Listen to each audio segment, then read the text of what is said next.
We are following major breaking news. The 16-year-old stepbrother of the Florida teenager found dead aboard a Carnival Cruise ship is being tried as an adult. And not only is he facing a charge of first-degree murder, he's also facing a charge of aggravated sexual abuse. And the feds are trying Timothy Hudson as an adult. Now, right now, he is still free. He is not behind bars, and we're looking at how quickly that could potentially change with some newly unsealed court filings. We're on the case presented by Law&Crime. I'm Chris Stewart.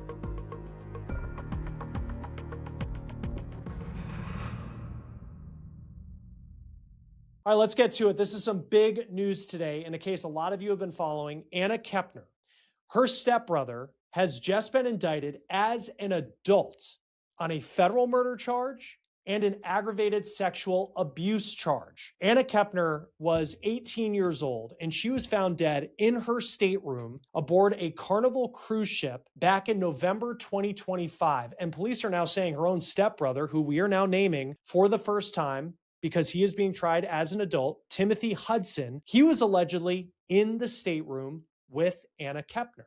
Now, we have our hands on some new court filings, and they're raising a very interesting question now that these charges are public and we can see how serious they are. This is the official indictment, and Timothy Hudson has been charged with murder and aggravated sexual abuse. He was first indicted in February as a minor, and he's been living with a family member, but now after these charges have been made public in adult court, you have to wonder how likely it is that he will spend time in jail as this case moves forward. I'm going to be talking to a former state attorney from Florida to help us answer that question here in just a moment. So I want to talk about how this case has been building for months because we have been waiting for this day for a long time. You go back to November 7th, 2025, and that's when a Carnival cruise ship named the Horizon was headed back to port in Miami. And inside a stateroom on that ship, crew members found 18-year-old Anna Kepner dead. She didn't show up for breakfast that morning. Her family was concerned, and then crew members went in and they found her wrapped in a blanket, covered with life jackets, allegedly, and stuffed under the bed. Now, the medical examiner in Miami-Dade County later ruled her death mechanical asphyxiation. This was from an arm bar.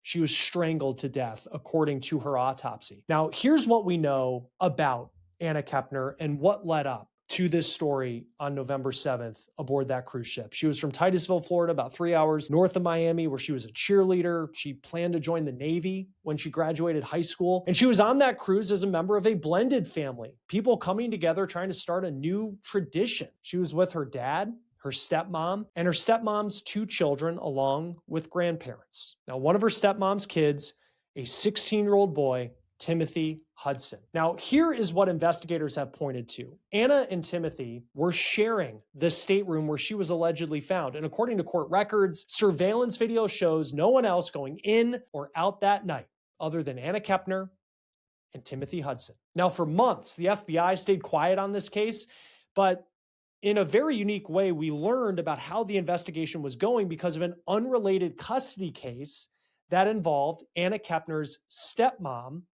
and her ex-husband, and it had to do with the custody of Timothy Hudson, as well as his younger brother.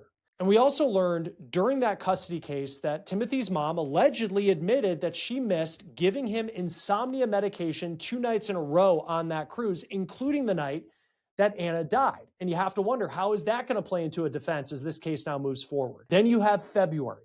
And that's when, for the first time, we saw Timothy Hudson going into federal court. But at that point, we weren't really sure what the proceeding was about. Reporters asked him point blank as he came out of the courtroom whether or not he killed his stepsister, but he had no answer for that. His attorney didn't say anything, and they just quietly walked away with his head down and covered with a hat and a hood. But what happened inside the court on that day, it was unclear because the case was sealed as he was just charged as a minor at that point. And the question everybody's asking, would he be charged as a juvenile in this case, where he would be released at 21 years old if found guilty, or would this case go down in adult court? And now we have our answer today, and it came in that bombshell as we are seeing some newly unsealed court filings that are changing the picture of how this case potentially could play out. So according to a superseding indictment that was filed on March 10th in federal court in Miami, and it was just unsealed, a federal grand jury has formally charged Timothy Hudson with first-degree murder, alleging that Hudson, quote, did knowingly and unlawfully perpetrate and attempt to perpetrate a murder that is the willful, deliberate, and malicious and premeditated killing of AK, of course, initials for Anna Kepner, with malice aforethought, meaning he allegedly planned it, not just a split-second act. Count 2 is aggravated sexual abuse. And I'll tell you, because as we've been following this story, there was reporting that was out there citing an autopsy that said that there was no sign of sexual trauma to Anna Kepner. But apparently, law enforcement believe otherwise because of this very serious charge, one that also carries the possibility of life in prison if found guilty. And I know we have a long way to go. In the indictment, it alleges that Hudson, quote, did knowingly cause AK to engage in a sexual act and did so by the use of force against AK. Under federal law, that carries some serious weight, and it is why prosecutors were able to seek adult charges. The max for both charges is life in prison if found guilty. But again, still a long way to go on that front. And I want to be very clear that these are just allegations at this point, and Timothy Hudson will be presumed innocent. But here is what makes this case legally significant. Hudson was 16 years old at the time all of this allegedly happened, and he is now being tried as an adult. Now, that decision became final on April 10th, just 3 days ago, when a federal judge ordered the case transferred to adult prosecution and unsealed the entire court record. And now we're learning just how much evidence the government has in this case. According to a discovery filing that was also unsealed today, federal prosecutors have turned over to the defense autopsy photographs and x-rays, the full medical examiner's report with notes, and an extraction of someone's cell phone, which is believed to be Anna's father, 4 body camera videos from Miami-Dade sheriff's deputies, and FBI timelines created by a special agent assigned to the case. And they also have FARO files, F-A-R-O.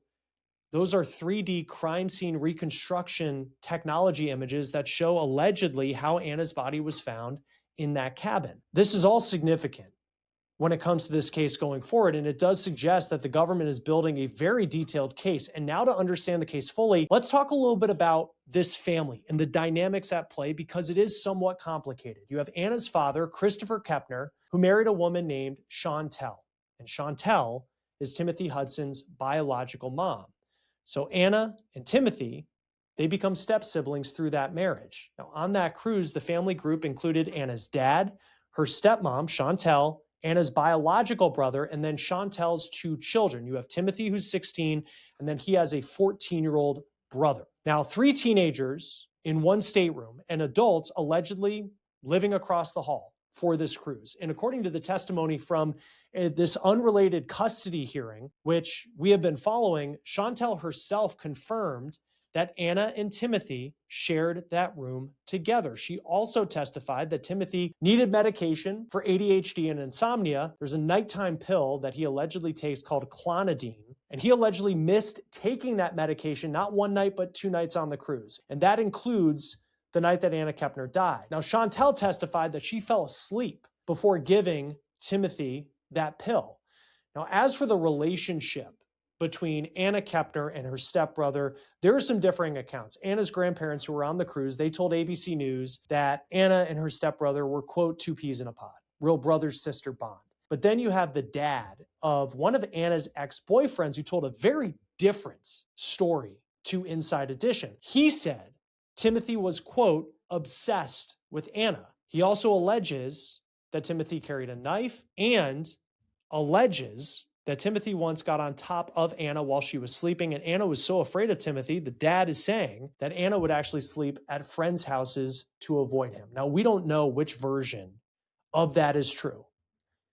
We don't know which version investigators believe, but obviously we're seeing some very serious charges here, and it's clear the family dynamic is central to understanding what may have happened on that ship and in that stateroom. Now, that brings us back to the question that we're opening with here today, because now that Hudson is facing the possibility of life in prison, he's facing incredibly serious charges: premeditated first-degree murder and aggravated sexual abuse.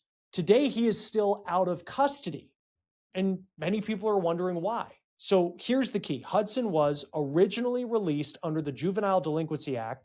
Different rules, different standards, but now he is an adult in the eyes of the court. And the government says those old rules, they no longer apply. And that answer just got more complicated because we've also obtained a new motion that was filed today by federal prosecutors asking the judge to revoke his release and to lock Timothy Hudson up in pretrial detention. Now, if the judge grants that motion, Hudson could be taken into custody within days. Now, Timothy Hudson, per court records, is currently out of custody, but that could be changing. Now, we have obtained this motion filed today, April 13th, by federal prosecutors, and they are asking the judge to revoke his release immediately. So here is their argument, according to the court filing. They say Hudson was originally released under the Juvenile Delinquency Act, which has different rules, but now that he's been formally transferred to adult prosecution, they argue that the Juvenile Act no longer applies. Instead, they say the Bail Reform Act is now in control. And under the Bail Reform Act, prosecutors write, quote, that Hudson is a danger to others and should be held in pretrial detention. And they go on to say there is no assurance any court could ever have that any conditions or combination of conditions would be sufficient to prevent the defendant from being a danger to others. So to understand where he is right now, court records show that Hudson has been living with his uncle in Central Florida. He's on GPS monitoring, and he's not allowed to be alone with anyone under the age of 18. And here's something else that we just learned from these filings today. Timothy's uncle needed to go on a church retreat with his own son, so the defense asked for a temporary modification, allowing Hudson to stay with his aunt and even go to work with his dad, who runs a landscaping company. Now, the government did not oppose the request. A judge granted it.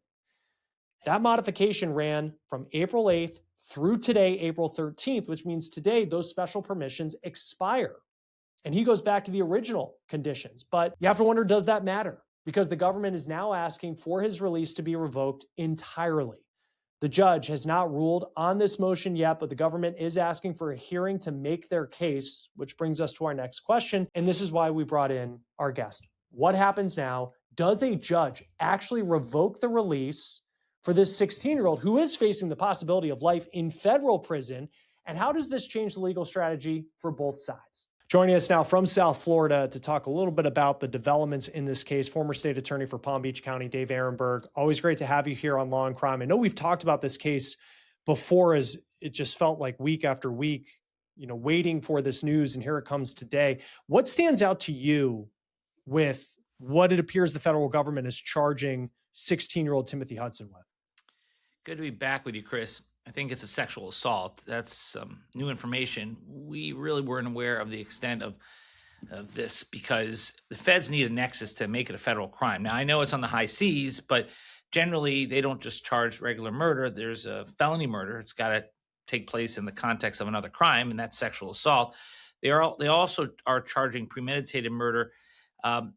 It's usually a state crime, not a federal one, but I think for me, the biggest surprise is the allegation of the sexual assault. I think people assume because they had a sibling relationship that was unlikely. But remember, it's a stepsister.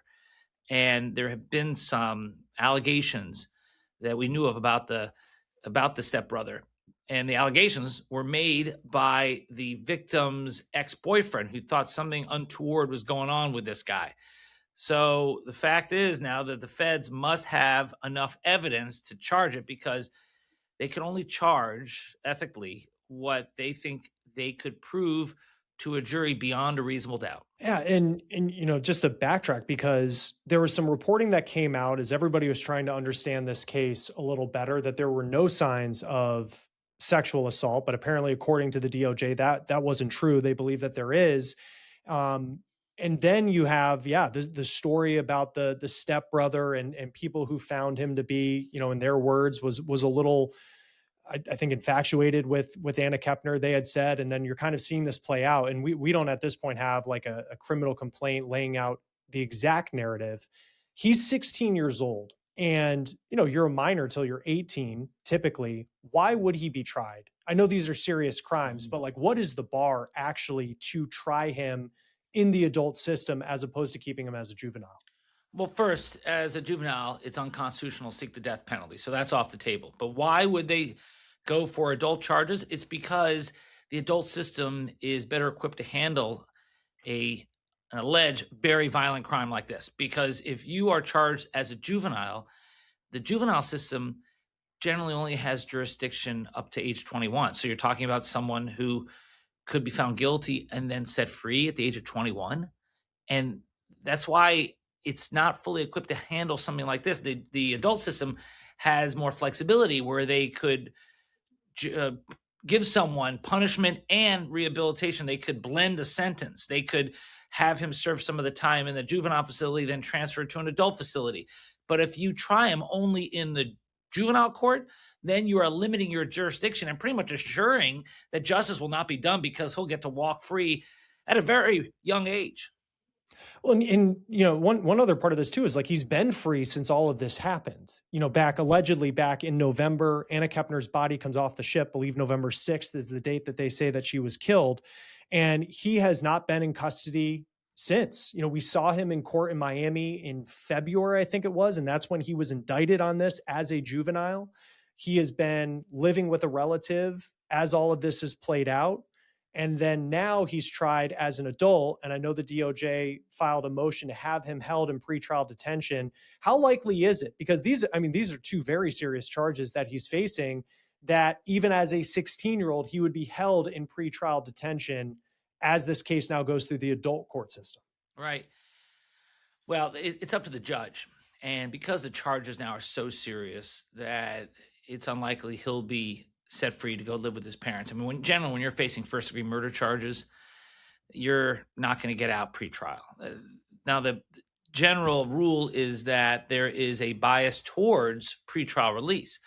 But if someone presents a flight risk, or if someone presents a risk to the community, and if you're charged with sexual assault and murder, then that pretty much shows you're a threat to the community. You're not going to be released pre-trial.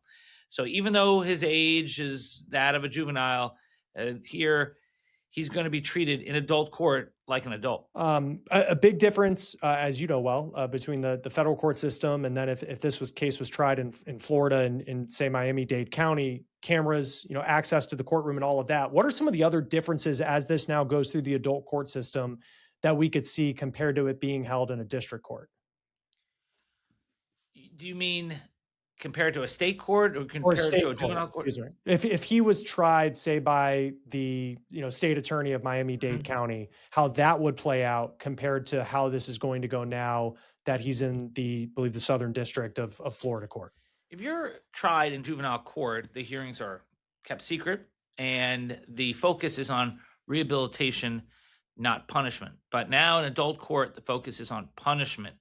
And things are in the public. I mean, the public will get access to documents and will know more about this individual than if he was in juvenile court. But the difference here is that since he's being tried in federal court as opposed to state court, there will be no cameras in the courtroom. That is an advantage, I think, for the defense here. I think the federal courts should get with the program and allow cameras in the courtroom. We want more transparency, not less, especially during this time of so much misinformation and conspiracy theories.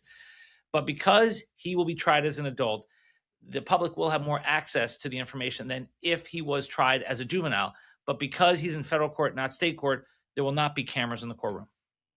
And when it comes to his potential defense and some of the reporting that was out there, one was that he had told, I believe his grandparents in an interview said this, that he just doesn't remember anything that happened, that he blacked out. We know that there was an issue potentially with some insomnia medication that he had. And we know that through some of the custody proceedings that had played out involving his mom and dad. But as far as the argument of I blacked out, when it seems that prosecutors have him going into the room where Anna Kepner was later found dead, and some of the forensic evidence, which we don't know of as of yet, especially related to the alleged sexual abuse, how could that defense come into play, for whatever attorney is representing him? Yeah, the defense is going to point to personal circumstances, medication that wasn't given, but the law looks at the totality of the evidence. So we have a 7-day trial here, probably, that's where the prosecution is going to present thousands of pages of evidence. They've downloaded cell phones. They're going to have witness testimony, and they're going to show not only is there evidence that he had premeditation, but they're also going to show his actions afterwards, where he tried to cover up his tracks. He tried to hide the body. Things like that show that this wasn't a mistake. This wasn't because the meds went awry. This was because he planned it and then tried to hide it afterwards. So it's going to be tough for him to avoid it. And even if he can convince a jury that there was not premeditation here, he's being tried for felony murder as well. And felony murder means you committed a murder while you're committing another felony, and that would be the sexual assault. So you don't necessarily need premeditation here to get this guy a life sentence. Because I know that there was reporting that he had gone to the hospital after, and this was from his grandparents gave an interview, I think it was to ABC News, and then a lot of information about how the investigation was going from what they knew was out in the public. He went to the hospital, he was evaluated, and then we heard that his mom had admitted to allegedly not giving a insomnia medication that he was taking the night that all of this took place. The fact that he's still facing these charges, what does that tell you about the work that investigators did along the way and kind of looking into his mental health, looking into whether he's diagnosed with anything? And here we are, he's still facing an incredibly serious crime for what he allegedly did in that stateroom. I think the cell phone would have been important. They extracted cell phone data from this individual and from others to get a full picture of what was going on. And I think that digital evidence may have provided some evidence that there was planning, there was intent. The search histories matter. What is he searching for beforehand? Who is he talking to? What did he say afterwards? There are a lot of things that they're going to examine to show cool reflection as opposed to just a reaction to not getting medication. And so I think it's going to be very hard for him to avoid an insanity defense, to have an insanity defense, or to have a defense that I didn't know what I was doing. I didn't plan it, didn't think about it. It was a reaction. It's like a monster got inside me.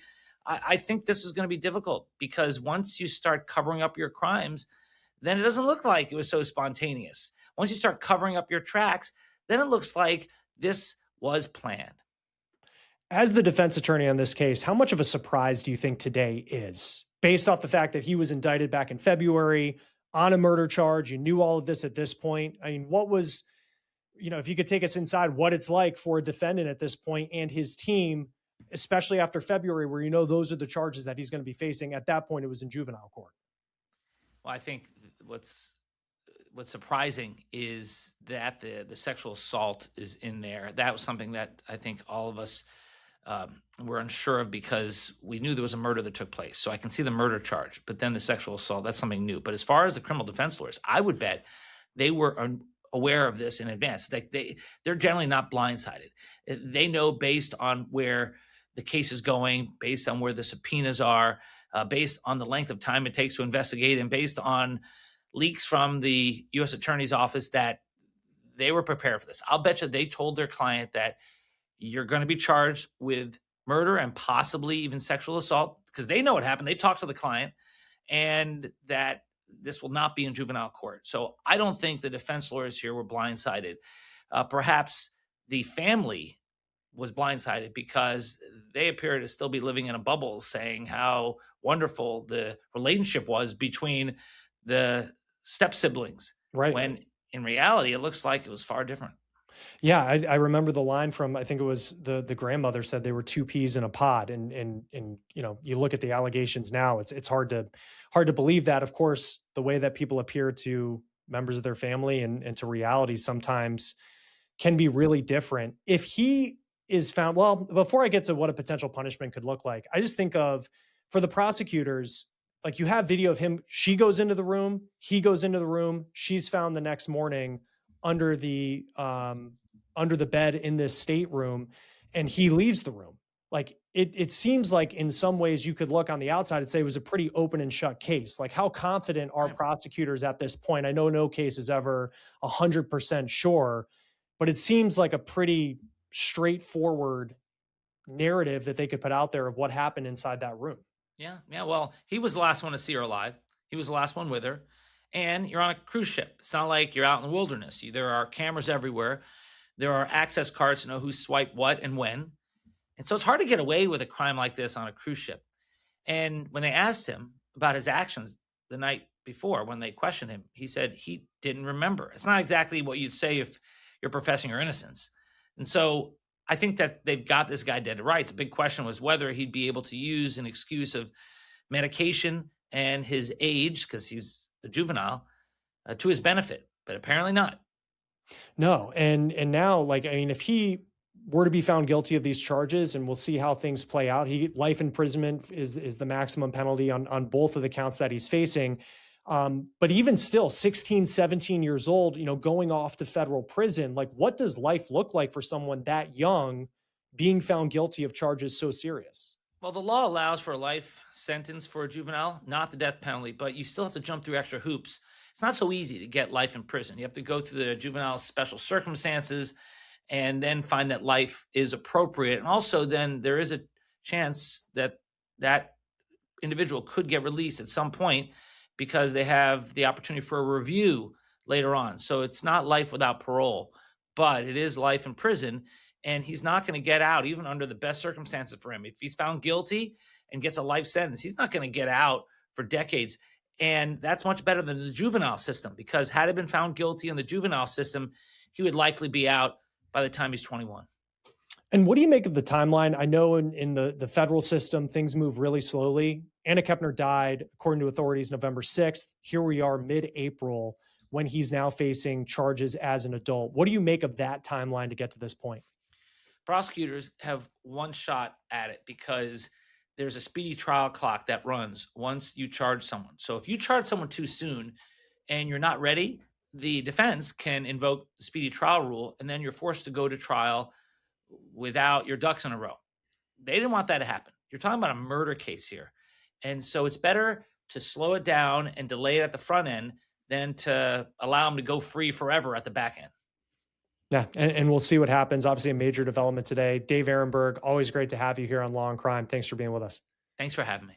That will do it for On the Case, presented by Law and Crime. Subscribe to us on YouTube and Spotify, and we're also streaming on Peacock. I'm Chris Stewart. We'll see you next time.